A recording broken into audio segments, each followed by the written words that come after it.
Jamie Lee Curtis went to bat for Scarlett Johansson amid her Black Widow lawsuit. The 62-year-old actress wrote a strongly worded opinion piece for Time magazine, on Wednesday, in which she detailed her thoughts about the starlet's decision to take legal action against Disney. Curtis defended the 36-year-old actress for her brilliant response to a real-life manipulation by big film studios, warning readers don't FK with the Black Widow actress. Johansson is suing Disney for breach of contract for their decision to release her Marvel movie via streaming and in theaters simultaneously, a move which Scarlett alleges cost her millions. The Freaky Friday star was tasked to write a piece on Scarlett for the 100 Most Influential People of 2021, where she spoke about feeling a kinship with the actress, before she commended her performance as Black Widow, at which point drew a comparison between the film's plot and Johansson's real-life legal situation. "I recently watched her own the screen as the Black Widow, who exacts revenge on a powerful figure who manipulates, emphasis on women to fight for him. And then I saw her brilliant response to a real-life manipulation, same emphasis, when she filed a breach of contract lawsuit against the studio, alleging its decision to release the film simultaneously in theaters and on streaming cost her substantial losses in pay. Whether as an assassin with a conscience, an actor with an emotional center, or, having just given birth to her second child, a fierce mother, the message is clear: don't FK with this mama bear," she concluded. On July 29, Scarlett filed a lawsuit in Los Angeles Superior Court, alleging that Disney was in breach of her contract by releasing Black Widow on their streaming service Disney+.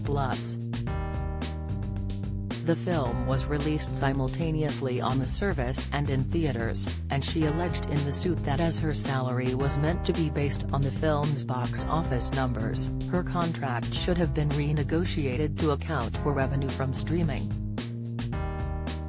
The simultaneous release, it was added, had caused the Marvel film to underperform at the box office, and that she was owed more than the $20 million promised in her initial contract.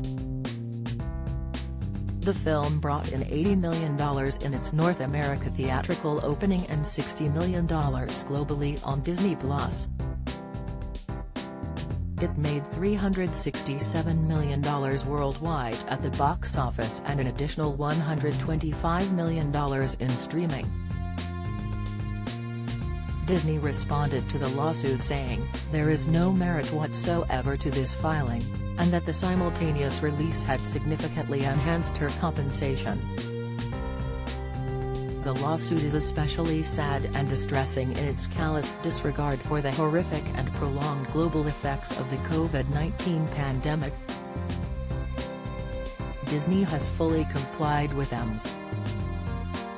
Johansson's contract, and furthermore, the release of Black Widow on Disney+ with Premier Access has significantly enhanced her ability to earn additional compensation on top of the $20 million she has received to date. In August, Disney filed a motion to move the lawsuit into private arbitration, after Johansson's filing had also demanded a jury trial. Their attorney Daniel Petrocelli argued that Disney lived up to its obligation to give the film a wide theatrical release, but that nothing in the contract required the release to be exclusive to theaters, per Variety. Her attorney John Berlinski responded that the company had responded to the initial suit by waging a misogynistic attack and were now trying to hide its misconduct in a confidential arbitration. Other celebrities who have supported the actress' actions include WandaVision's Elizabeth Olsen, who told Vanity Fair in August, "I think she's so tough, and literally when I read that I was like, good for you, Scarlett." Fellow Marvel Universe actor Benedict Cumberbatch called the whole thing a bit of a mess, in conversation with The Hollywood Reporter on September 8. "The whole thing's just a bit of a mess. We're trying to understand what the revenue streams should be for artists that contribute to the billion-dollar business that is Disney. And it has to be contractualized.